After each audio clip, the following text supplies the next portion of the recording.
savais que j'allais pas être au lycée et tout, mais après, ce que j'allais faire, j'en savais rien.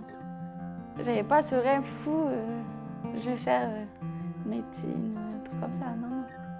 Je savais que j'allais pas le faire. À quoi ça sert de rêver alors qu'on sait qu'on va pas le faire?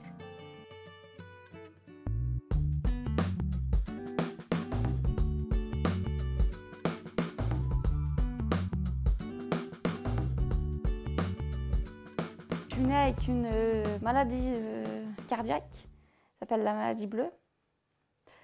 Donc voilà, ils ont vu ça à la naissance. Et après l'opération de mes 9 mois, en fait, j'ai fait un AVC dû à l'opération. Donc je suis devenue hémiplégique. J'ai fait une prépa pour entrer en première année de BEP secrétariat. Donc ça s'est bien passé. Après, j'ai parlé avec mon éducateur, qui était génial, et qui m'a dit Manon, je ne te vois pas en secrétaire, ni en compta, encore moins en compta. J'ai dit oui, je suis d'accord avec toi. Il m'a dit il y a une classe de CAP vente qui va s'ouvrir. Donc je te propose de t'inscrire, d'essayer. Si tu essayes pendant 3 mois, si tu aimes bien, tu continues. Si tu n'aimes pas, on trouve autre chose. Et en fait, j'ai essayé et j'ai trouvé ça génial. Ça a été très dur de partir de l'APF. Parce qu'il faut savoir qu'à l'APF, on est coucouné en fait. On est vachement... on est handicapé, donc il faut faire attention. On sort de là, on est livré à soi-même. Donc moi, heureusement que j'ai de la famille, j'ai beaucoup de frères et sœurs.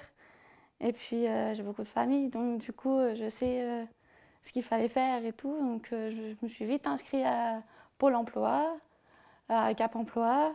Après, j'ai essayé de chercher du travail. Ça, c'était encore plus dur. parce que quand même, c'est pas facile en ce moment de trouver du travail. Alors en plus, si t'es une femme handicapée, c'est encore plus dur dans la vente. Donc j'ai cherché pendant 1 an. Rien. Je trouvais rien. Donc cette année-là, j'ai passé mon permis, qui était un peu plus important pour moi quand même. Je connais quelqu'un qui travaillait à une mission locale de Grenoble, qui m'a envoyé un mail en me disant il y a une formation pour avoir le niveau bac vente. Du coup, pour ceux qui ont la RQTH. Donc la RQTH, c'est travailleur handicapé, reconnaissance travailleur handicapé. Du coup, voilà, je me suis inscrite. J'ai passé les concours, enfin il y avait quelques tests, donc je les ai passés. Moi, il y avait du calcul mental, donc je me suis dit c'est mort, parce que moi je suis dyscalculiée, donc je ne peux pas faire de calcul mental. Donc là, à ce moment-là, j'ai commencé à paniquer quand même. Mais je l'ai fait, j'ai fait ce que j'ai pu. Et en fait, j'ai été reçue. Et la formatrice m'a dit que j'avais été reçue par ma motivation, pas que par les tests. Et elle m'a dit, ça commence en octobre, il faut que tu aies une entreprise pour refaire l'alternance. Bon, alors j'ai cherché, tout, j'ai fait presque tous les magasins de la ville, tous les magasins de Saint-Égrève, non, on a besoin de personne aussi, c'était ça. Du coup, un jour, j'ai eu Éric Burdin au téléphone et qui m'a dit, je connais quelqu'un qui travaille à Decathlon et qui est chargé pour les personnes handicapées. Du coup, j'ai appelé Decathlon et j'ai donné mon CV et ma lettre de motivation. Cette dame m'a reçue. J'ai eu un entretien avec elle, ça s'est bien passé. Aujourd'hui, on est ouvert sur l'apprentissage, sur l'alternance, sur les CDD, sur les CDI, comme n'importe quel collaborateur. Par contre, nous, on n'est pas à la chasse aux handicapés, ce n'est pas notre objectif. On sait aussi qu'on pourrait recruter à tout va et avoir aussi les 6%. Quand on connaît le taux de chômage des personnes en situation de handicap aujourd'hui en France, on sait que c'est possible. Par contre, nous, on veut s'inscrire sur de la durée. Donc qui dit qu'il veut s'inscrire sur de la durée, faut prendre le temps de faire les choses. Faut être sûr que la personne corresponde aux valeurs de notre entreprise, qu'elle ait les savoir-faire, ça s'apprend. Donc j'ai envie de dire, s'il n'y a pas de diplôme ou si le diplôme ne correspond pas, c'est pas grave, parce qu'on peut apprendre. Par contre, des savoir-être, on les a ou on les a pas. Mon rôle en tant que responsable de rayon, ça a été de la former, de lui montrer en fait comment le rayon fonctionnait. Étant donné que nous sommes livrés tous les jours, nous sommes en flux tendu, on a tous les matins environ 200 maillots de bain à mettre en rayon. Il faut adapter les outils, donc on a mis en place pour elle un chariot qui roule pour qu'elle puisse amener facilement les produits. Il y a Éric Burdin et l'ergonome de l'APF qui sont venus me voir le premier mois.